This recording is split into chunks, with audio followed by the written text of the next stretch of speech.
Lahiri Mayasaya came into this world in the 1800s. I think it was 1828. Those of you autobiography of a yogi buffs can correct me. It was either 1828 or 1826 or 1831. Anyway, it was a while ago. 28. Thank you. Okay, and really gave us in this modern era the art and science of Kriya Yoga, not out of his own imagination. It was given to him by his guru Babaji, pictured here to his right. But one of the things that he really gave to us, and something that, Kriya Yoga, we can be eternally grateful for being able to practice and to live that in our lives. But he also gave us, and he gave the world, the example of how to be a householder, how to be a yogi, a spiritual seeker, and how to have a family at the same time. And here we are, the little one, so sweet, came just in time. And for all of us who have either had kids or had a home, had a spouse, had family life, we know that there is inevitable challenge, compromise, the necessity to deal with daily life, and yet still, and this is what Lahiri gave, he gave the opportunity to see how someone could do this and have a spiritual life. Now, we may think of this a little bit as cheating because he was able to do it without, later on at least, without any sleep.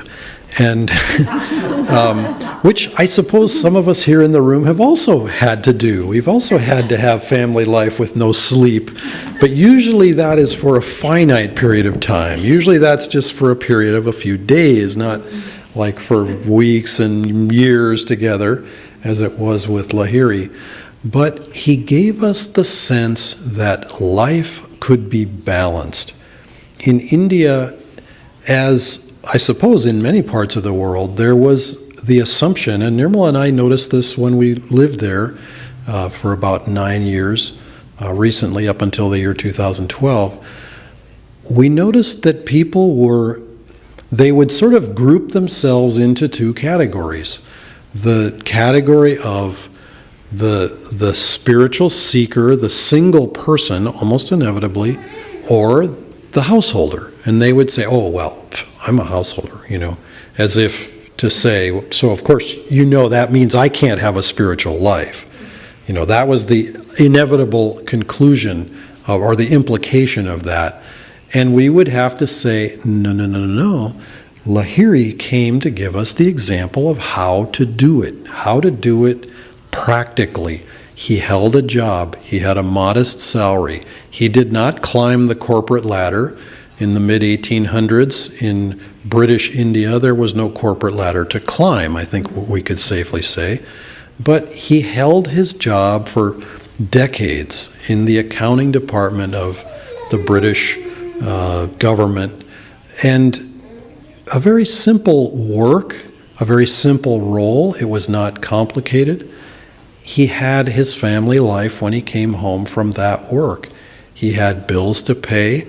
We read in the autobiography of a yogi of an interchange that I think has probably been repeated many thousands of times between spouse and spouse, wife and husband. Wife saying to husband, your salary is not big enough. What are you going to do about that? We need a little more support here in the household, and it's not happening, and I don't think you can expect me to go out and work, because that cultural mores definitely didn't support that in those days. And his response was, it was sort of interesting, how can a nothing like me provide anything for you? And he promptly disappeared. Instantly vaporized in front of her vision. And that's when she sort of began to remember that he was a divine being and that there was more to this drama than met the eye. But that sense of the struggle involved, it's so easy to think of the life of a great saint, of a great guru, a great rishi or master as being just all bliss and all joy and all nothing, all sort of no involvement. And yet, if you're going to have several children and you're going to live in a small space, this is something we really appreciated in India. There may be servants around to help with, holding the baby and washing the dishes and chopping the vegetables, but there's never going to be a lot of space. There's always, whatever space you have, be it a palace or be it a one-room little place, there will be people in that space. There will be lots of people in that space. And in Lahiri's case, and in every case in India that I've seen, you just sort of go along with it. An Indian friend of ours had the colorful way of expressing this. He said, "We wear them like clothes." All the people around, it's just like part of your outer garments. So we Westerners just absolutely climbed the walls when there were so many people around all the time.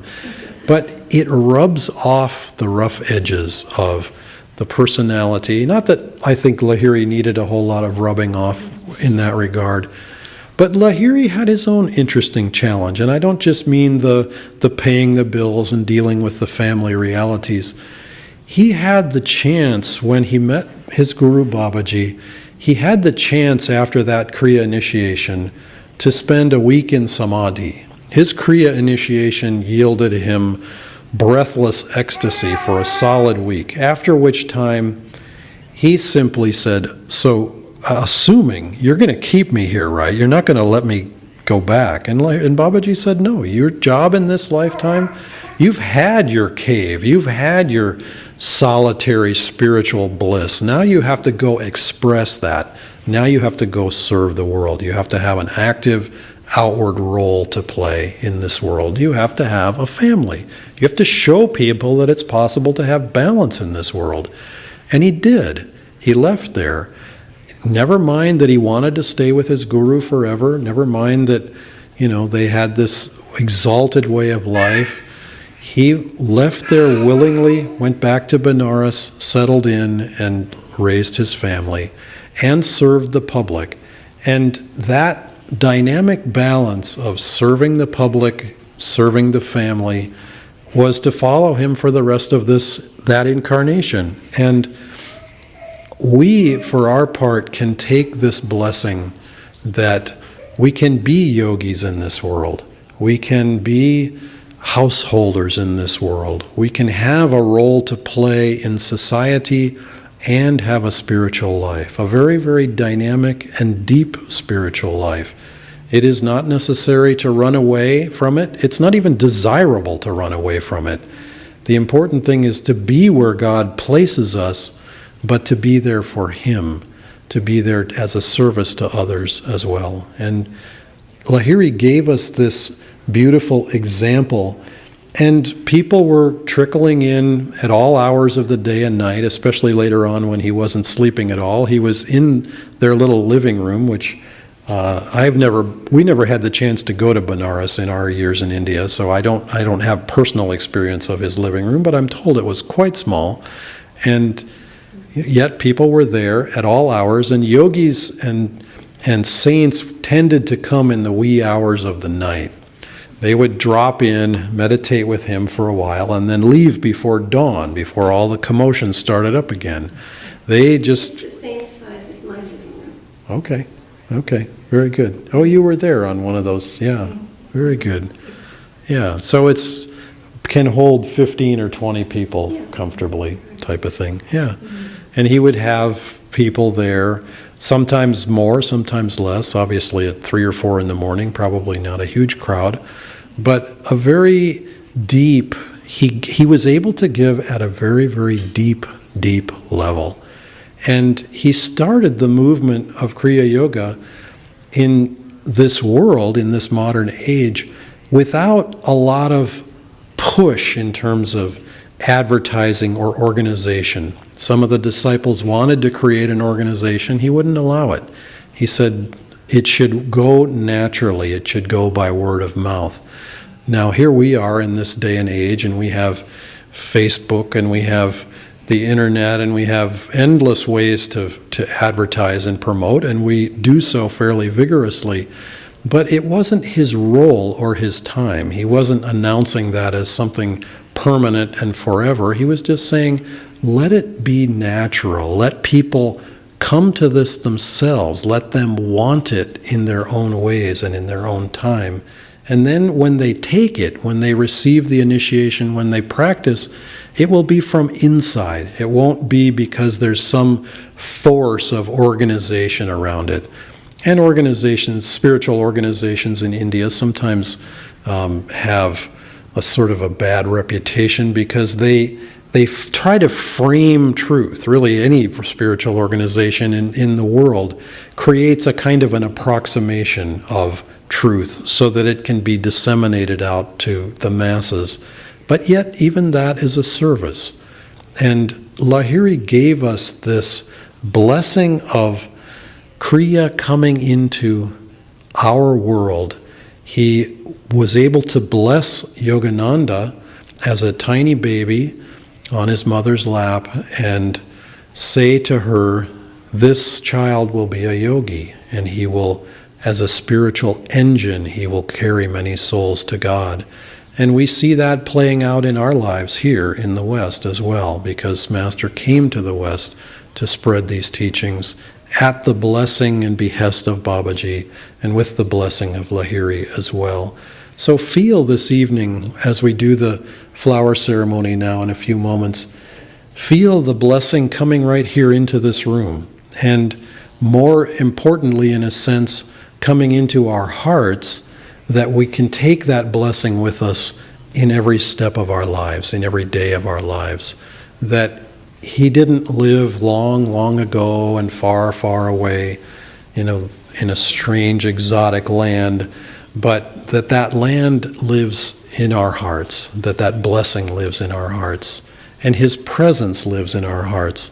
And if you've ever struggled to figure out your income tax, or balance your checkbook, or figure out why some bill is what it is and not something else's, which is what it ought to be, call to Lahiri, our accountant, the savior of, the patron guru of accountants, at least is the way I'm thinking of it now. Feel that his blessing extends also into the practical areas of life. We have to have the income, we have to have the resources to deal with this world also in practical ways, and he demonstrated that for all of us. But most importantly, he gave us the feeling that these teachings can be lived, not just by yogis who go off to the mountains or off to forest hermitages, but by every man, by everyone who lives in the world, with family, without family, young, old, retired, whatever. All of us can take that blessing with us wherever we go. So we'll have the flower ceremony now, and you can come and place your flower here anywhere you feel, and we'll also meditate a little bit afterwards, and there's prasad if you have to leave before the meditation is over on the altar. Please take one and enjoy the blessing of this holy ceremony.